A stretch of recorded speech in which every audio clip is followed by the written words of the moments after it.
All right, guys, welcome. We are at SHOT Show 2025 on the Laugo Arms booth. I'm here with DeShaun Jenkins, one of our pro shooters, the Grand Master USPSA. Hey, man, it's good to have you here. Welcome. Thank you for having me. Yeah, absolutely. It's actually the last day of the show, so finally we have a moment to sit down a little bit and talk. Everything's a little bit relaxed, which is good, actually, in this place. It has been crazy crowded. We've met tons of people, everyone kind of placing questions. How was the show for you? Well, this is actually my first SHOT Show. Oh, really? So I had second. Yeah, I've come in with no expectations. Okay. I enjoyed it a lot. Okay. I met a lot of people that I've only spoken to online for the longest, and companies I've had relationships for years. Okay. I finally got to meet them in person. Nice. So, put a face to a name makes things very interesting. I did a lot of interviews. This is one of them, man. Yeah, but a lot of interviews, a lot of photos and pictures with people, videos, quick videos, just talking about the alien, really much. Yeah, that's good. That's good. I mean, it was crazy busy, but I'm happy on the end of the day. I can tell because we did it, man. Yeah. We did it. Yeah, we're almost done. We're almost done, man. How was the 2024 season? Talking about the competition. Yes. So 2024 season. So that's when I obviously first got the new limited optics model. That's why I'm asking. Yes, and it is a very different gun. So So you've been switching from what? I primarily shoot the CZ Shadow 2. Okay. So the grip angle and everything is very similar. That part was very easy for me. It was more so the recoil impulse that shocked me when I switched over. We're so used to giving more input when we actually are firing the gun to be able to manage muzzle rise. Okay. But with the alien, the muzzle rise is very negligible. Yeah. So I struggled in the beginning when I first started shooting the gun, especially at speed, because I would assume that I had to put that forward input to stop muzzle rise, but I would dip the gun low because the gun doesn't rise on its own, right? Yeah. So that was only one training day that it took me to get used to it, but that's when I realized. That was fast adaptation, by the way. Yeah. I'm known for switching guns and platforms rather quickly, and I do it all the time. I'll just take a gun and then go and shoot a match with it and just. Oh, nice. But it took that day to get used to it, and I realized that I don't need to have as much input and forward pressure during recoil to allow the gun just to do its job. I had to just trust it, and once I started trusting it, I was able to rip that thing, and it was doing good. Yeah. But started off with a major, I believe, was in Alabama. I actually did very well with it. I placed 4th in the division and 8th overall in the entire match. Nice. Because I got used to the gun rather quickly. And started doing area matches. Did area 5 for the first time because I've never done that match. Did very well up there as well. Top 10 in the division out of like 140-something people in the division. That was a big competition, man. Yeah, top 50 overall. The gun was an easy transition. It wasn't difficult. You just have to actually put the time in. A lot of people don't put the time in to train and then try to blame equipment for their shortcomings. Like, you have to work. You have to work. Yeah. So beside of the actual flip change, what feature do you admire the most on your LO, the limited optic pistol? Well, to be honest, the whole thing. But that low bore axis is the biggest feature for me because it does keep the gun extremely flat, so I literally never lose the dot. Okay. I know a lot of people say that about their guns, the dot stays in the window, but there is muzzle rise, and it's always slightly blocked by the top of an optic. But it's only a microsecond, but it's gone. That dot literally never leaves because of how low that bore axis is. It just cycles straight back, goes right back forward as soon as possible. Yeah, that's cool, man. What do you plan to shoot this year? I mean, that's the history, right? So you had a pretty successful season, 2024. But what's up for this year? Are you coming to shoot World Shoot? I would love to shoot World Shoot. I applied and put myself in for a slot, but I've never done a World Shoot, and it's something I would love to do. Okay. So, I thought of it, but I don't know if I will or not. I see. Okay, alrighty. And what about the different matches? Do you have like a plan or like a list of the matches you want to participate on? I'm already signed up for multiple majors. So I have the Carolina Classic, the Peach Classic. Aim for the Coast is a Florida match. I also have Alabama State. Then I'm going to be doing Race Gun Nationals. All right. Area 8 up in Pennsylvania. Probably Area 2 in Arizona in November. I'm just looking to try to expand and do a lot more different matches that I haven't done before in different areas. Oh, that's cool. That's cool. So that gives you some extra input into the kind of skill set, because it's not just about the guns. That's my kind of experience. Sometimes it's not about the guns, the actual operation of the firearm, the dry fire, but you also need to explore different places, shoot different shooting ranges, see different environments, and then also sometimes you are exposed to like a jet lags, or when I fly abroad, shoot a match. I mean, it's not easy, yeah. So you need to adapt, kind of, and to be able to kind of do the best for the job, right? Yeah.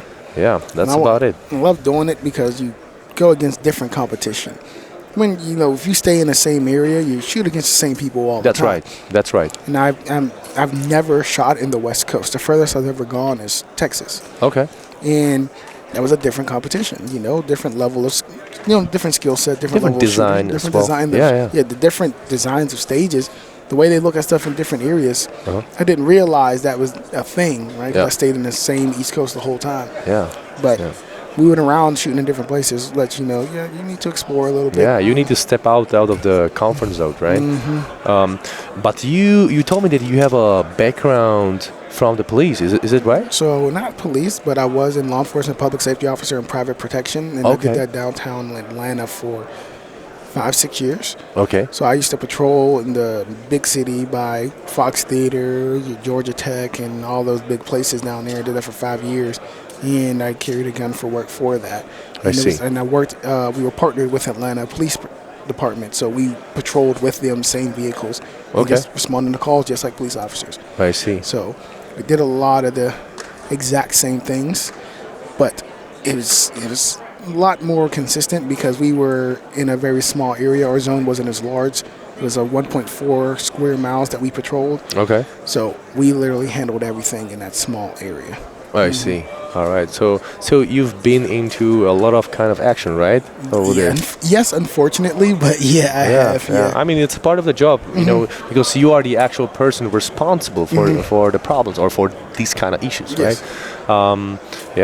But coming from that, is that where you established kind of your worship for guns and for industry and for actual shooting, or? So shooting wise, I would say yes. I was into guns before, just because I liked them from video games, like a lot of people. But I never owned one. Okay. I didn't actually start shooting, like going to a range, until 2018. Okay. So when I started, I went to a range and was like, I got 50 rounds. I'll take, go to the range, shoot a couple, and thought that was it. Okay. Wait a couple months, then go back, shoot 50 rounds again. I was like one of those guys that just owned a gun. I would randomly go. That's cool. But in 2020, I actually started training and learning how to, use a gun properly, how to use reloads, do a draw, and all of those different things from a friend that shot IDPA, who was also in law enforcement and everything. And he was like, I feel like you should try to, better yourself if you're going to carry a gun for work, And I was like, that makes sense, because everybody knows police are not known to be the best with firearms in America. I don't know about other countries. As we speak. It's changing as we speak, and the trends are coming. And I feel this actually traveling all across the world, that in general, police officers, they want to get better naturally. Now. In first place, they see the demand from the actual employer. They see the demand from the situations happening around them. And, what can help you more than just be better than the rest, right? And that's about it.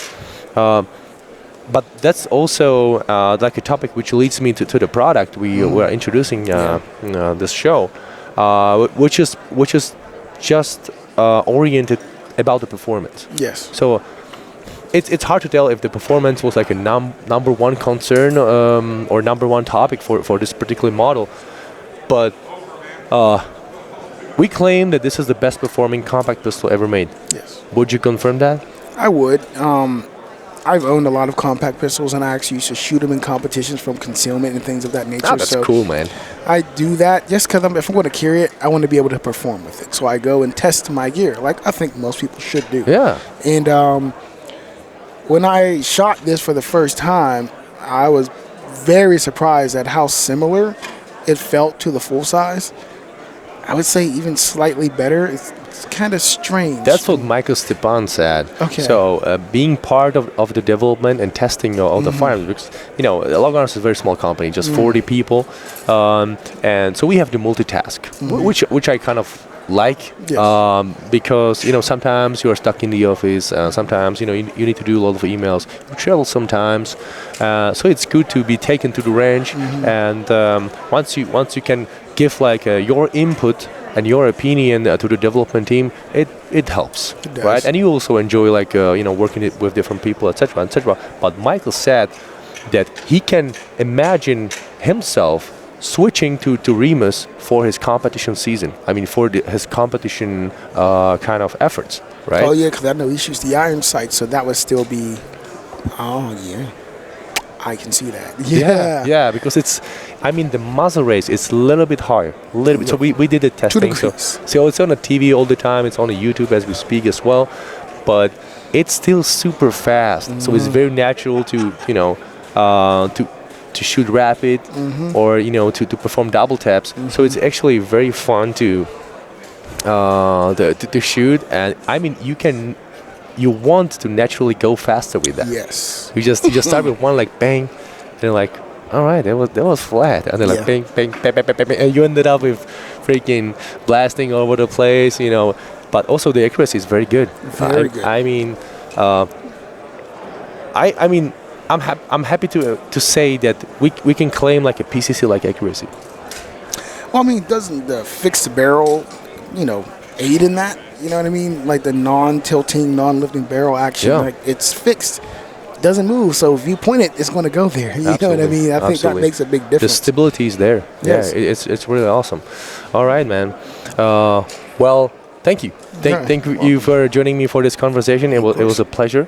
And I guess this is not the last time we see each other. Not at all. So we'll be working our asses together for the future. Absolutely. Man, all the best. Yeah, all the too, best. man. And see you next time. Yes, sir. All right. Bye.